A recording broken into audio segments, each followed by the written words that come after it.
and allowing herself to be told in every way over and over that she is loved. Why is a bride radiant? Because they're talking love. Why should a Christian be radiant? Because we're talking love. And he walks with me, and he talks with me, and he tells me I am his own. I realize that's a song, but it's still very, very true.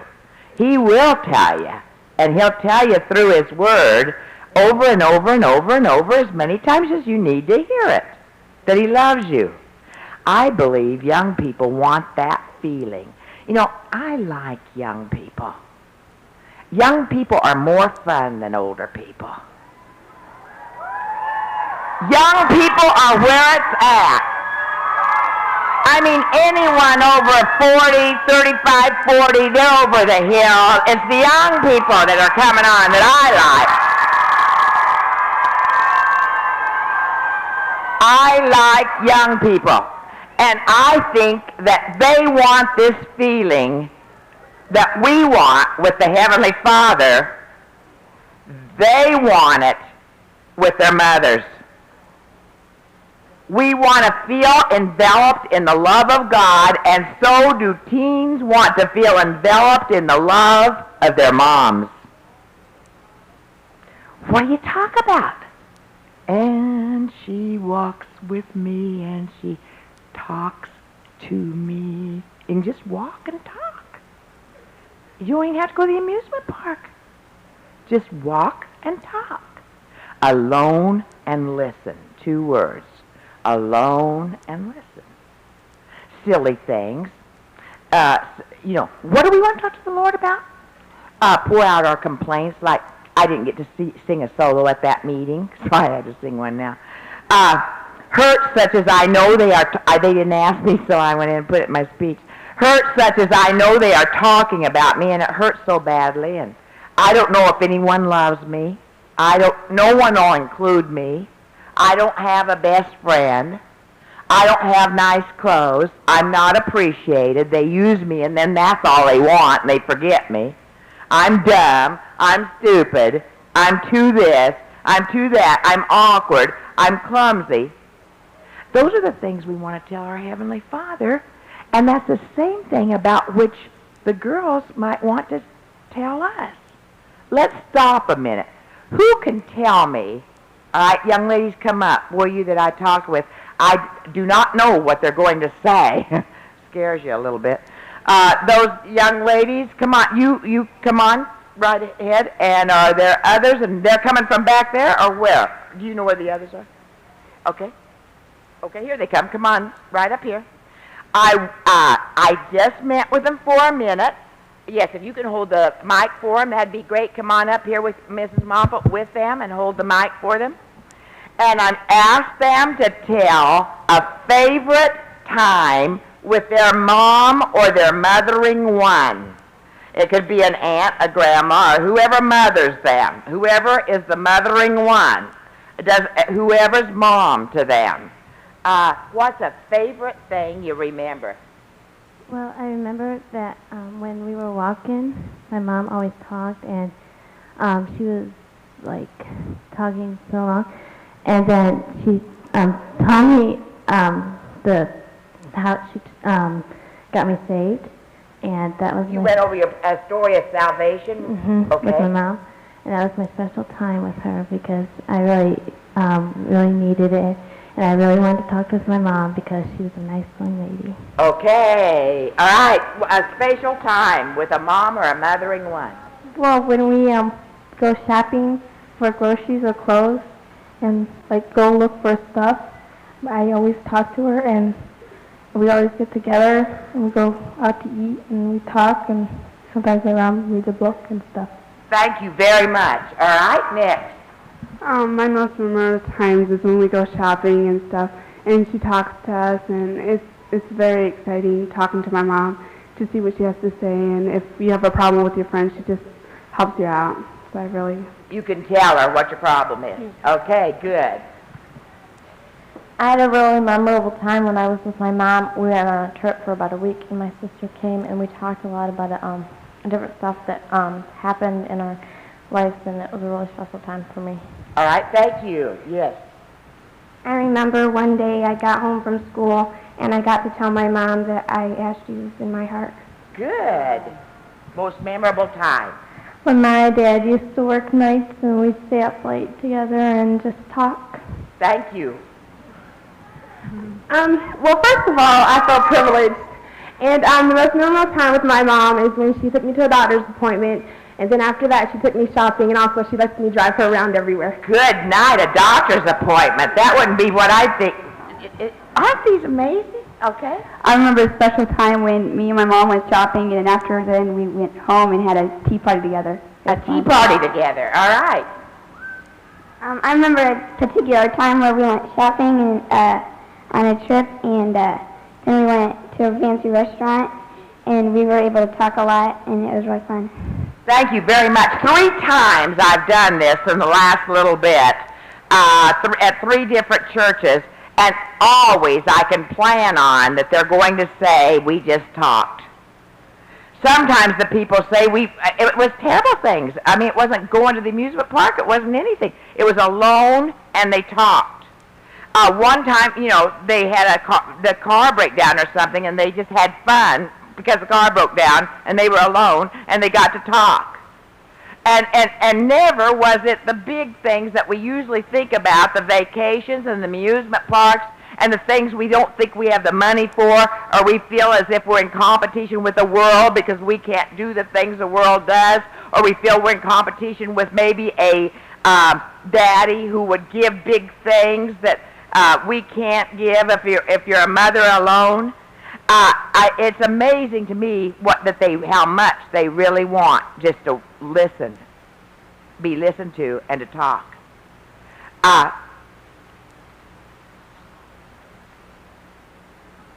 How different is this feeling of wanting to pour out one's heart to God for what the teenagers want to talk to us about? I named some of the things that we want to talk to God about that seem a little bit different. They want to talk to us about feelings about boys, the wrong boy, no boy, too many boys. I never had that problem. Somebody said, I feel funny when a boy likes me. I felt funny that no boy did like me. Hurts about being left out, not getting to be cheerleader or on a special event team of some kind, not being in with peers but with adults. And mamas, there's a lot of people that are not in with their peers. They might be in with younger and older, but not with their peers. I definitely was not. I had a refuge, though, and it was my dad and mom in the restaurant where I could go and wait on tables. I got a couple awards, but they were from adults, not from my peers.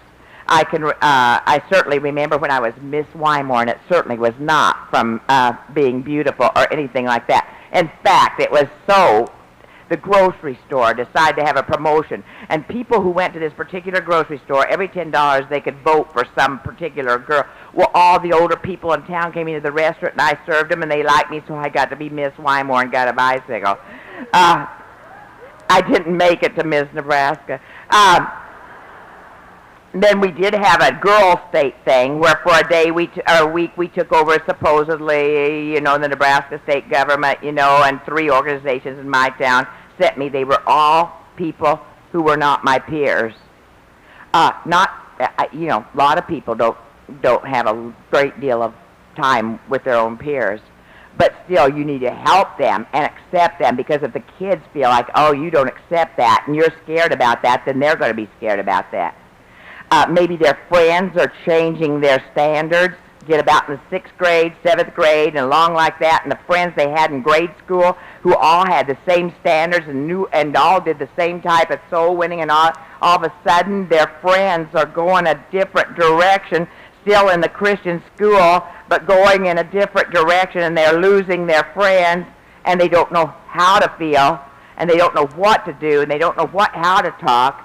And if you just listen many, many times, they'll come through it all right. Unhappy incidents at school, things that happen at school, they want to talk to you about. Now you say, how do you get this alone time? I mean, where in the world are we going to go to get this kind of time?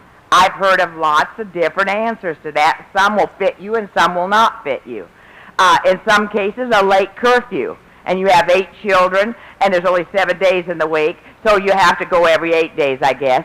But if you have 3 children, every 3rd day, or however, or if you want to make it once a week, that's a certain night that child gets to stay up alone with you, 15 minutes even.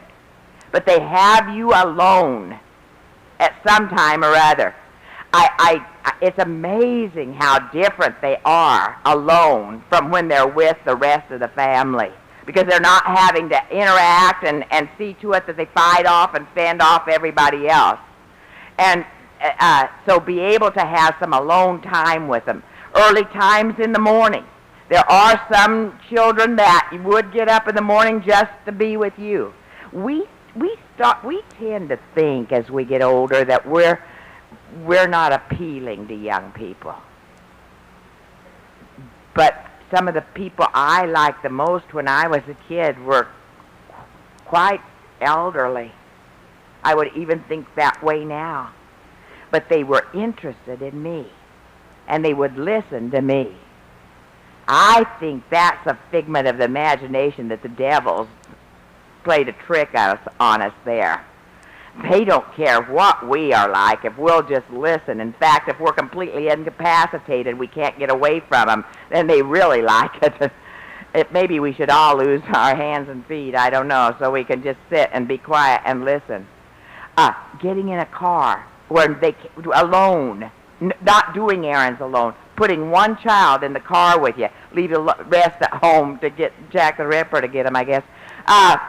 No, figure out what to do with the rest of the children, and there are those people you trust. And I remember one woman saying she had children from 17 on down to about 5, so she could leave some children alone. And she had a situation that a lot of you wouldn't have. You have to make the time, however you can make it. Listen, grandmothers aren't even there to listen anymore. They're out having parties. They can't even find a grandmother to listen to them. They're not in the same area with a grandmother. It used to be grandma would sit and listen.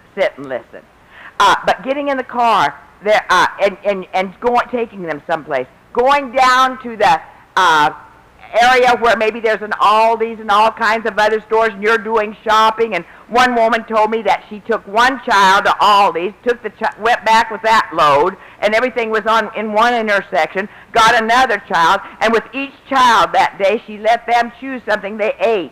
And she didn't eat any meals that day, she just ate with every child. And she heard through the transom or something, heard them talking about it, said, "What'd you get with Mom?" And she found out they did know what was happening, that she was having a treat with each one of them as she went out.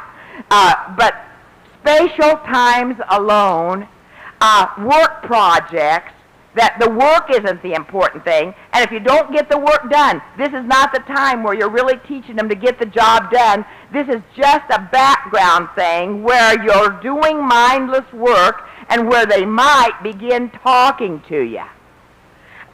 But you can't force it, and they might not talk to you right away. And you go ahead and do something else so it won't seem like you're just going, and they'll freeze and won't be able to talk at all. Walks. If you just taking a walk. Transportation time. In your November paper, Christian Womanhood paper that's been given out, Brother Vogel has a whole article under the teen section on transportation time. And I think you have it with you right now. And I think you've been given that paper. No, yes, no, no. Okay? Will they get it or not get it? Okay, so if they subscribe tomorrow, they will get it through, or you can't get that paper. What would we have to do? Run it again for them or something? Because you're saying it wouldn't go through fast enough. We'd have to run the article through again for them. Well, we could do that. We've done that once before. Okay, he has an article on transportation that he thinks is senseless, because he just knows to do these things, and I think it's absolutely wonderful. It tells how great a time you can have just using transportation time, taking them to activities and all of that type of thing, and what you can do just transporting children to things they have to do, and to take advantage of everything you can transport them to.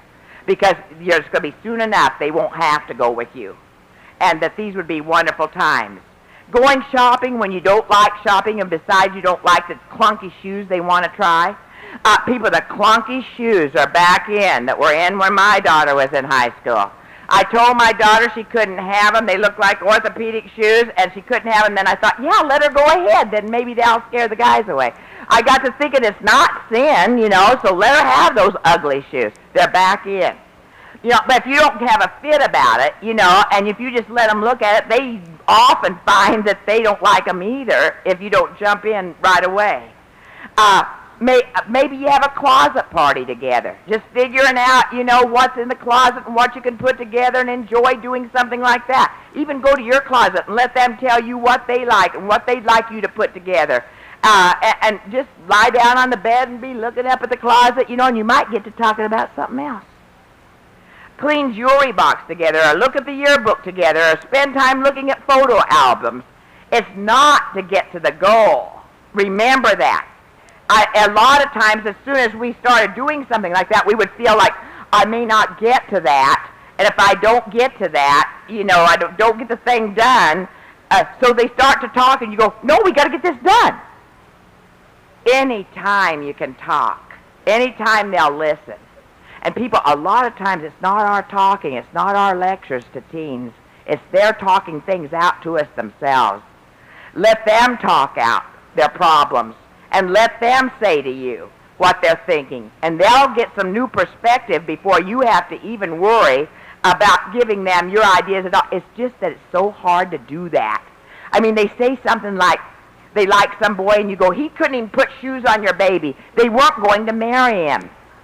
They were just telling you they like the guy. And that's a good sign, folks, that they kind of are looking at some guy. And so we get so scared and so upset. And girls, teenagers, be fragile with us. We're just scared. That's all. Don't be careful with us. Be tender with us. We don't mean to act that way and jump on everything and act like everything's a federal case. We're just so scared. Remember, teens will not talk, usually will not talk on command. People, you don't particularly want to talk on command either sometimes.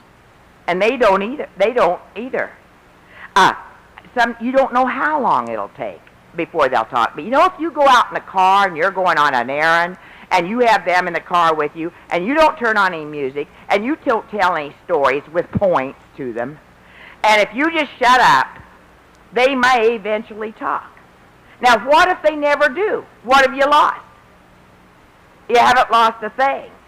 You've had a successful time if you've taken a walk and nothing was said. You've broken the ice. Remember, doing these things are secondary. The walk is secondary.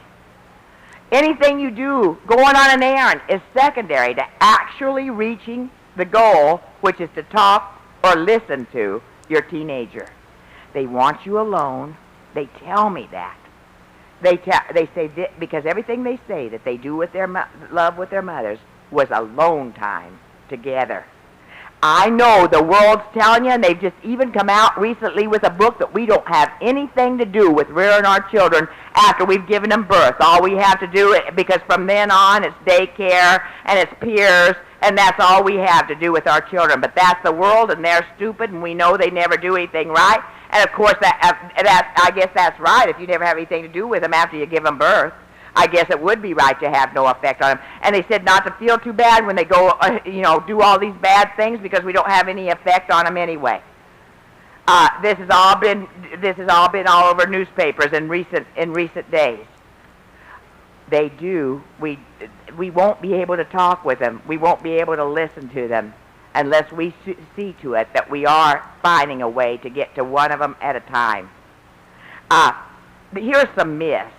We think we haven't succeeded if they haven't talked to us. We went out and he wouldn't say a thing to me. She wouldn't say a thing to me.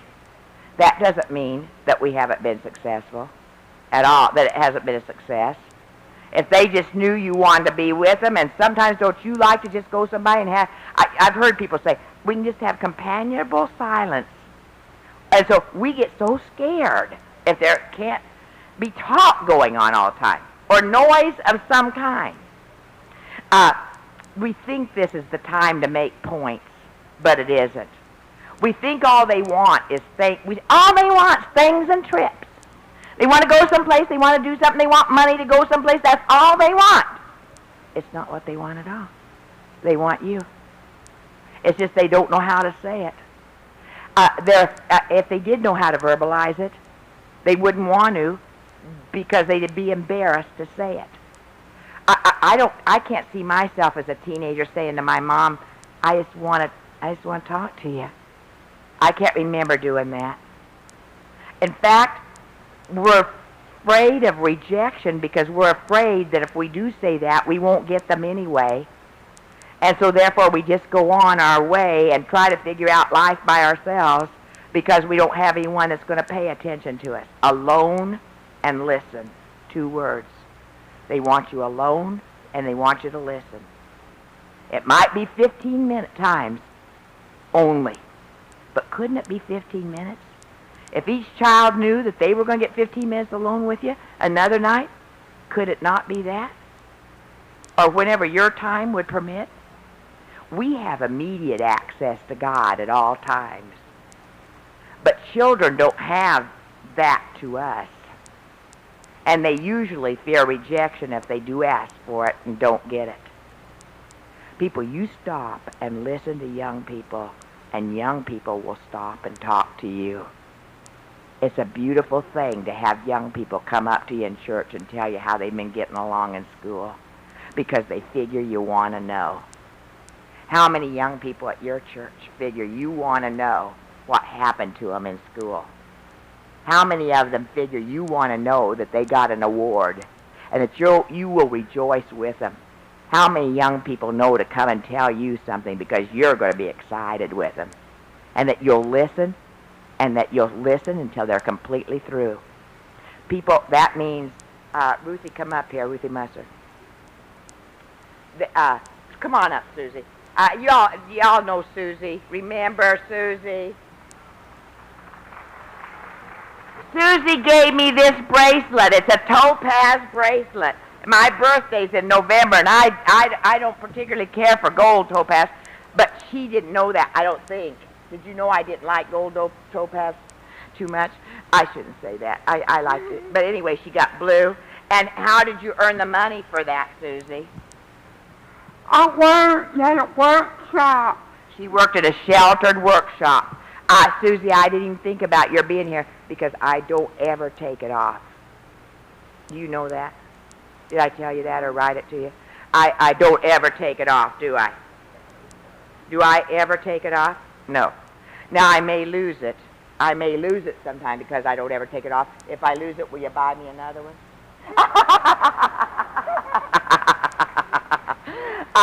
Susie and I talk, don't we?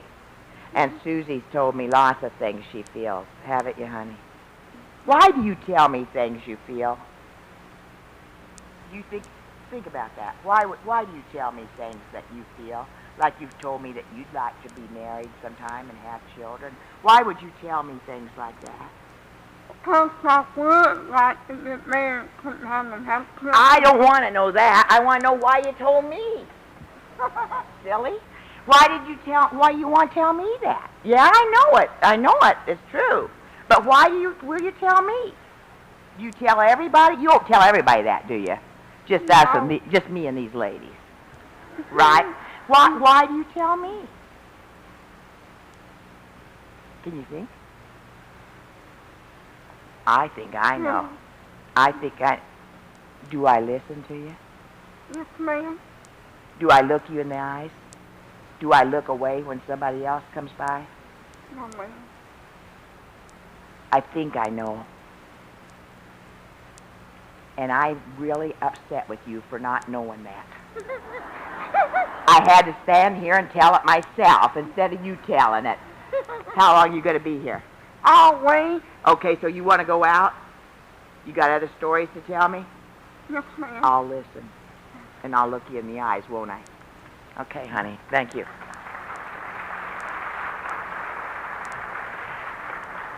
Ruthie, what do you come up and tell me every few weeks at church? What's some of the things that, well, you want me to check out your new dresses and stuff, right? Well, I come up to you and I say I love you because I really love you, and I go after you because I'm learning from you how to be like a young lady, and from my mom, and how to be like a young lady should act and everything. And what are some of the things you tell me about what happens at school? well, I tell you like how embarrassed I get and everything else. Why would you think that I'd be interested? I don't know. I'm not. I am.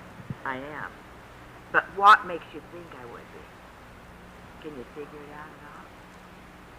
Do you tell everybody what kind of marriage you get? Mm-hmm. How many other people do you tell? My mom. What? My mom. Your mom? Mm-hmm. Well, why would I care? I don't know. I think they don't know. I really believe they don't know. And therefore they don't know to go tell their moms that this is what they want. Let me tell you why you tell me. Same thing as Susie. I look at you when you come into the church, and I touch you like this, don't I?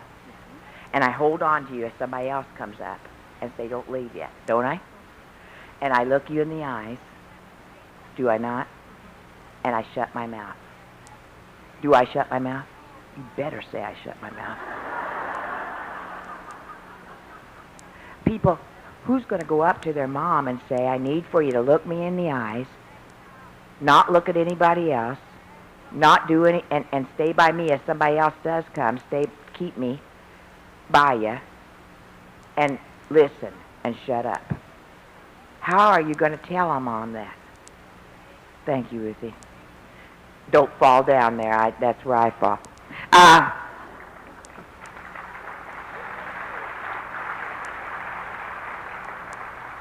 Children are not going to do that alone and listen one at a time. Praise them during this time you're alone with them and tell them how much you love them. This is a reflective time to find out where they are, what they're thinking. They act like they don't want it, but they do. I was thinking it wouldn't do too much damage to that song if I went, and she walks with me and she talks, and she tells me I am her own.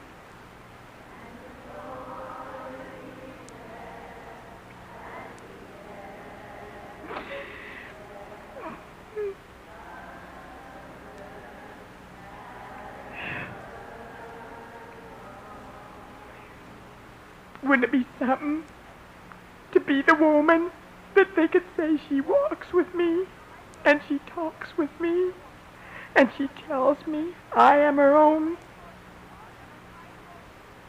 And the joy we share as we tarry there, none other has ever known. 2 words, what are they? You're going to have to, sometimes I have to almost sew up my mouth. You're going to have to put tape over it. Alone and listen. Bubbles, please. Wouldn't it be fun if when you were alone and listening, you could just do something like play with bubbles together? Let's do it right now. Let's do it. Let's do it. Open them up. Let's go. Let's see how pretty it looks. Start in right away. Belinda, should I have you with this? Can you help me? Thank you. Okay. Let's go. I can't go. I can't do it. There we go. Okay. Got it? Mothers and daughters get together. Sunday school teachers and daughters get together. Older mothers and adult daughters get together. Mothering ones get together and let's have some fun.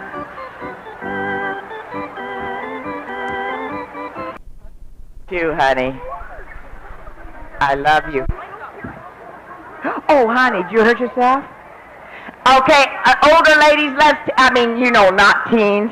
Let's sing. We love you, teens. Oh, yes, we do. We don't love anyone as much as you. When you're not with us, we're blue. Love you. Okay, teens, you sing We Love Adults. Teens, come on, teens. We love adults.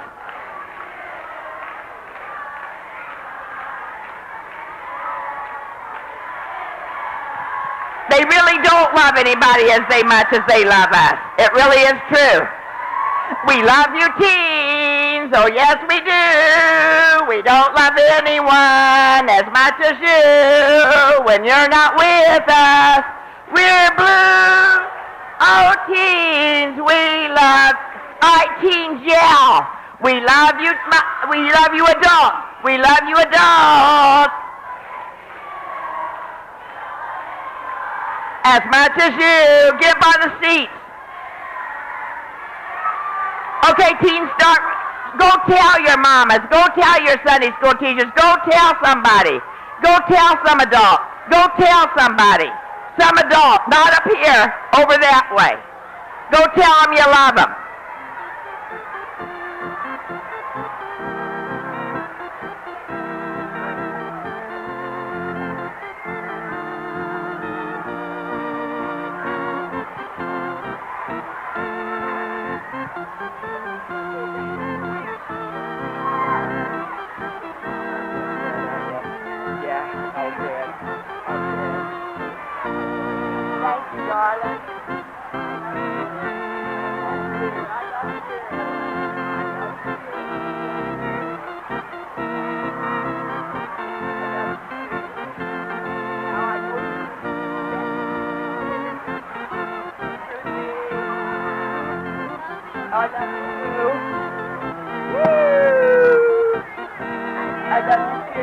It takes 5 hugs a day to stay healthy. And I'm getting a lot more than 5. Is that Joy, Marlene? Oh, good. College kids love me, too. Oh, good. Oh, good. Oh, good. Oh, good. Oh, good. Okay. All right. You may take your seats again. I love you, too. Ah, sweetie, I love you. I love you, Danielle. Yeah, thank you. Okay, thank you. All right, let's make teenagers feel royal. Let's make teenagers... Oh, man. Let's make teenagers feel royal. Let's say it. Let's make... Again, let's make... Let's make... Let's make... Let's make... How? All right. Shh.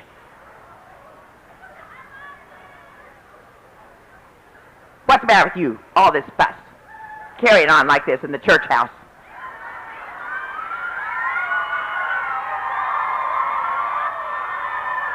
No, it's your fault. You're acting bad. No one's tried to... I've been trying to be nice. You've been bad.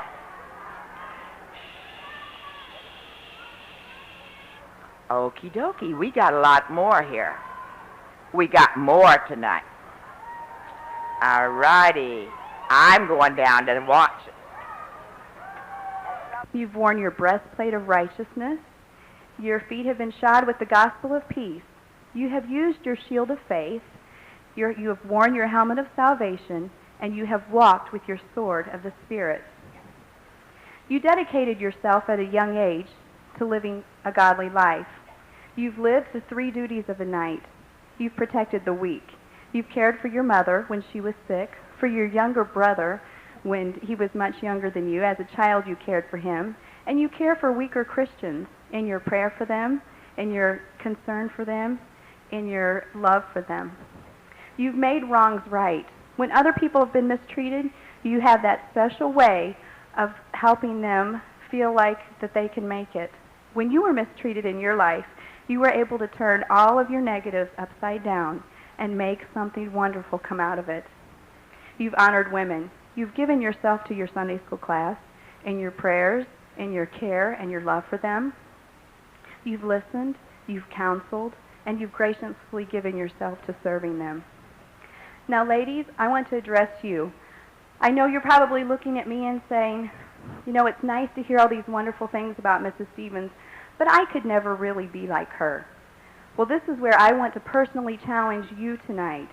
Mrs. Stevens, I'm going to share some stories, some statements that I've gathered about you, because I would like these ladies to realize that you're a very practical lady and that you're very copyable. I want them to know that life can just be simple in living for others. I want them to know that they can be just like you. Ladies, as you listen to the stories that I have to say to you, I want you to think in your heart, is this some way that I can be? Is this something that I can do for someone else? Or is this an attitude that I can have? You came from a poor family. You've had to work most of your life. In fact,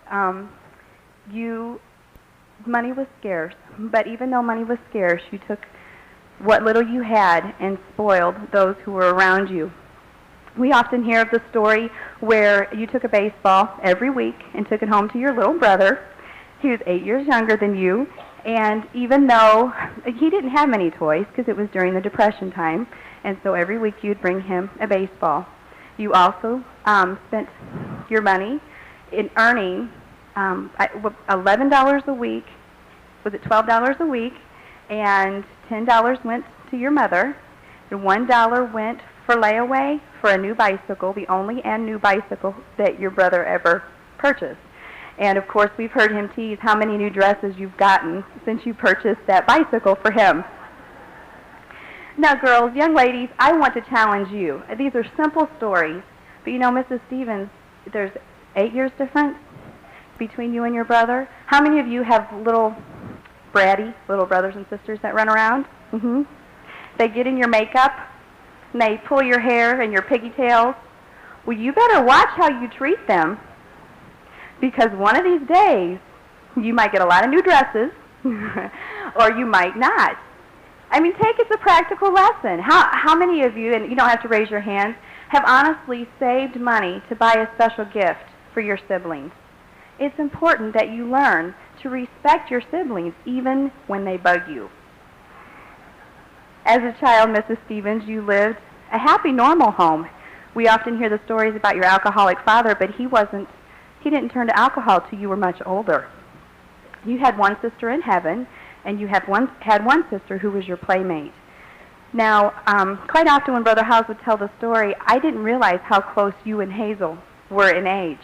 18 months apart, and Hazel was not sick from the time that she was born. She was a very healthy, happy child. I have 4 children, but my 2 boys are very close. They're 19 months apart. I have a 6-year-old and a 4.5-year-old, and they are just the best of buddies. They play together, they laugh together, they fight together, but they have a good time together. They were very close, just as you were with your sister. And she got the measles, which we think is a very common illness. But the Lord chose to take her to heaven. You were 5 or 5.5 at the time, and she was 7. You know, that's quite the heartache to have to deal with as a 5.5-year-old, because she was her normal sister, and now she didn't have a sibling. She didn't have her playmate. She didn't have her companion. And so her heart hurt at a very young age. But her mother taught her young to trust in the Lord even when your heart hurts. As a mature adult, another shadow came into your life, and you found yourself alone. You didn't understand why you had to face it. Now, you had a choice to make. You could either become bitter, or you could become better because of your situation. You counseled with your brother. He gave you some advice, and you chose to go forward instead of look backwards. You took college courses while you were in your 40s, which now has enabled you to have the wonderful job at Howes Anderson College as bursar of Howes Anderson College. You chose to go on with your life. You chose to allow the Lord to take a difficult situation and make something beautiful of it. Ladies, some of us have had to make that choice. Some of us have had to make very difficult decisions. You know, it may be divorce, it may be separation, it may be a death, it may be an illness that you've had to deal with. You know, you have to make a choice whether you are going to become bitter or whether you are going to become better. Now, I don't know about you, but I choose to become better. I want to follow Mrs. Stevens' example of how she's made her burden a bridge to success. You moved to Hammond and became the bursar of Howes Anderson College. When it came time for you to choose where to live, you decided to live closer to the church. And I tell this story because I think it's so practical. The college is quite a bit a ways away. She could have chosen to live next to the college or closer to the church. She chose to live closer to the church, and I believe one reason is to make sure that you didn't miss church, because you knew how important preaching was. Ladies, how practical is that for us? Is church just a portion of your life, or is it something that is your life? You know, your preaching, the preaching that we get from the man of God is so vital. It's as vital as the food that we eat every week. And that's sometimes, well, I would have to say more important than going to work and earning money. So if you have a choice and you can only go out, then choose church. Because that's just a practical lesson. We need the Word of God preached to us. You chose to live with your mother so that you could care for her. Now, your busy life, with the busyness of the school, and yet you chose to live with her. You took time to take her to the beautician. You took time to make sure her special diet was cared for. You adjusted your busy work schedule to care for her. You made sure she was always modest. She always looked beautiful, and even in the last years of her life, when she came to the college in her wheelchair, she may not have been as concerned about the way she looked, but you did, and you took special care of your mother. Now, ladies, whether you're young or old, I want this practical lesson to be a challenge to you to take care of your mother. And whether she's a much elderly lady or whether she's a young lady, young ladies, little girls, you need to respect and care for her. Have you taken time out of your busy schedule to do something special for her? Is she worth the trouble to you? She shouldn't be a burden.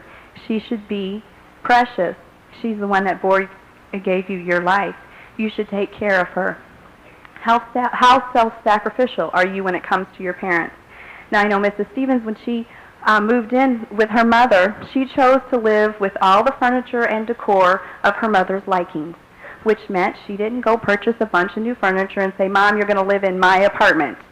She chose to live in her mother's apartment with her mother's decor. Do you realize that means she didn't purchase new furniture till after her mother moved to heaven and she was 64 years of age?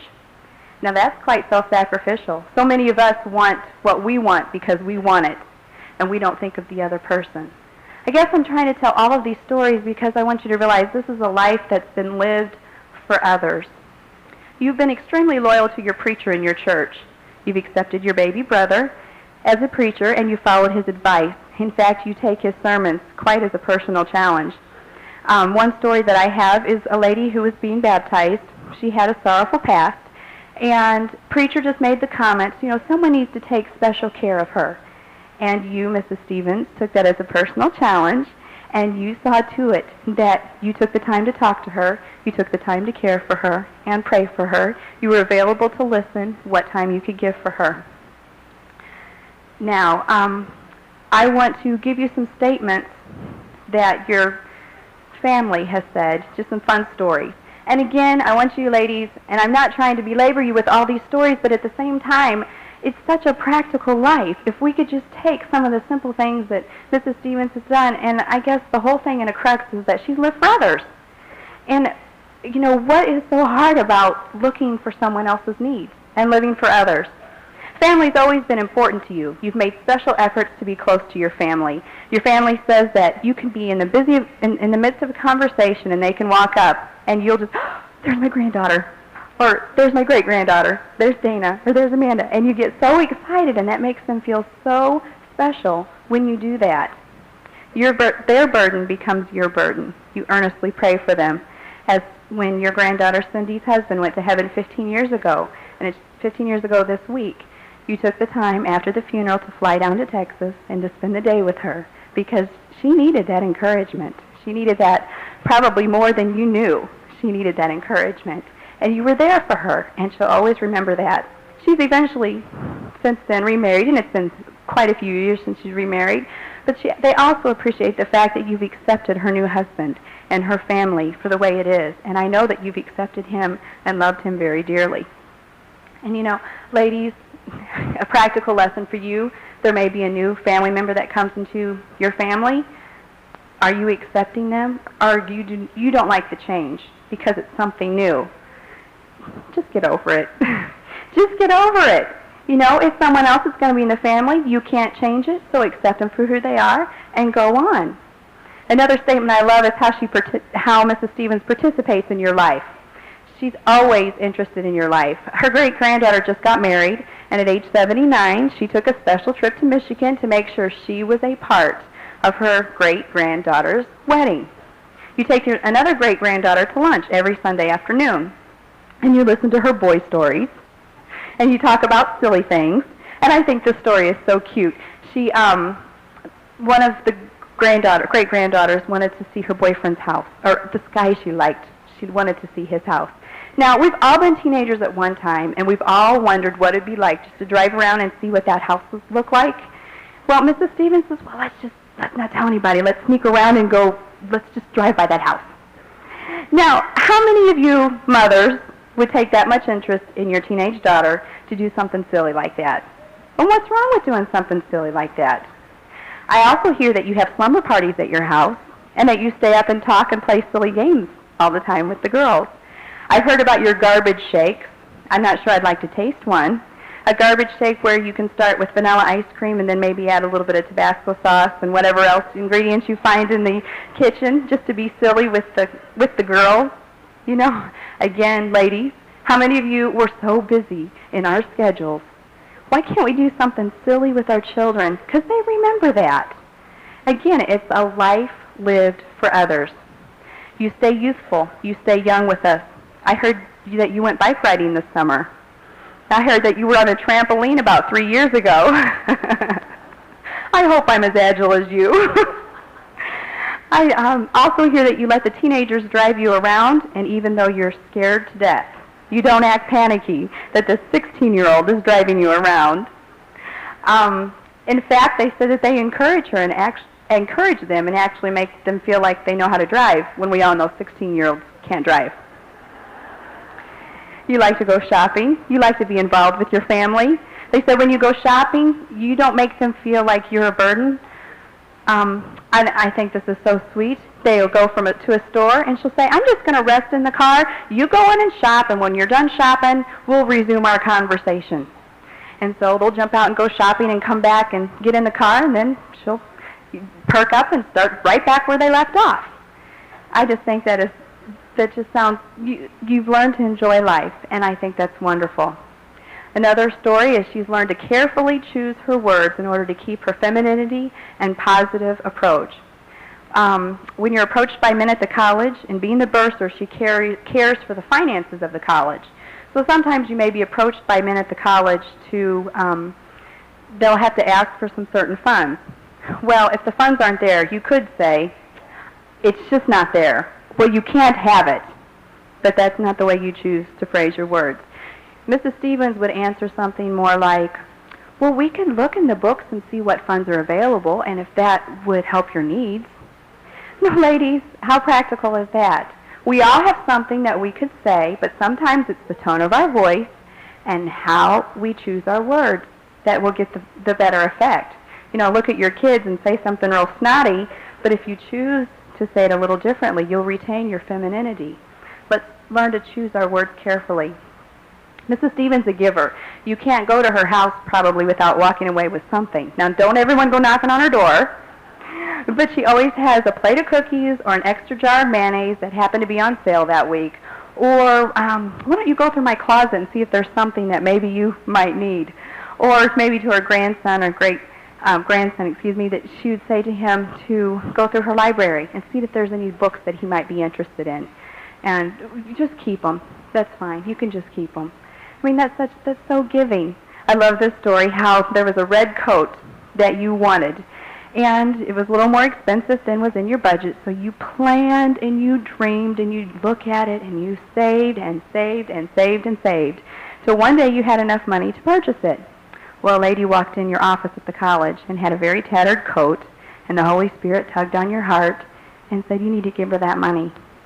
Now, that would be difficult to do when it's something that you've saved and saved and saved for, but yet you listened to the Holy Spirit and you gave her the money.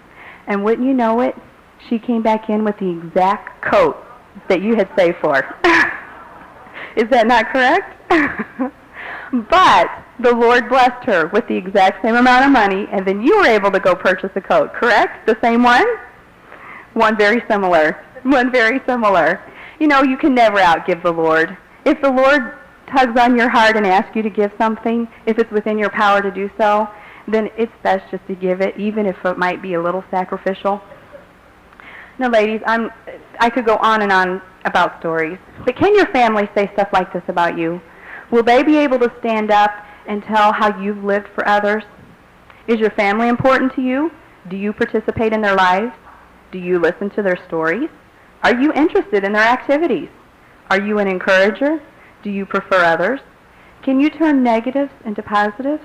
Oh, that's one thing. She's never negative. She always has something positive to say. She's always encouraging you to go on. Are you cautious of your words? Are you feminine? Are you generous? You can be all of these. You can copy Mrs. Stevens' practical life of living for and preferring others. The key is not to focus on yourself. It's to focus on others. You know, when you live for others, you become more beautiful as the years pass. Your countenance looks vibrant and sweet. How many of you seen the grouchy older women and you said, I'm never going to be like that? You know, they've been making that ugly face for a lot of years. It's because they've been living for themselves. And when you reach 80, as Mrs. Stevens does next week, and you have lived a life for others, then you will look young, and you'll feel young at heart. At an older age, it isn't makeup that makes you pretty. It's what you are on the inside. Because right now, you are making your face of the future. Mrs. Stevens has made a beautiful face by living a beautiful life. Ladies, look at your own life. Search your own heart. Decide to be a knight of godliness. Put on your spiritual armor. Walk with your sword, the Bible. Protect the weak. Right wrongs. Honor women. Then maybe when you reach your 80th birthday, you can be honored as a knight of godliness. And now, Mrs. Stevens, we're going to begin our official ceremony of honor.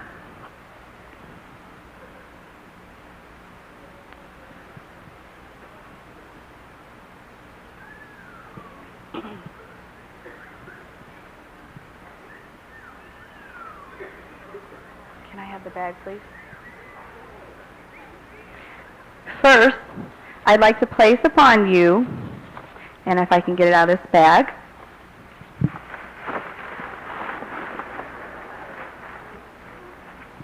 a robe of royalty.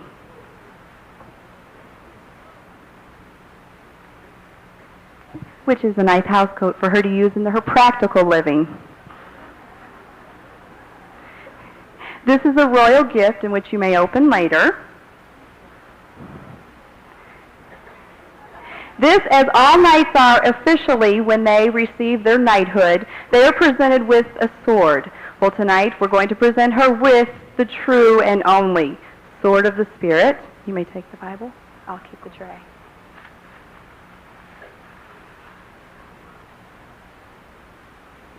And I'm just going to officially do what they do at every night service, where I will be very careful with the sword and tap you. And I want to dub Mrs. Stevens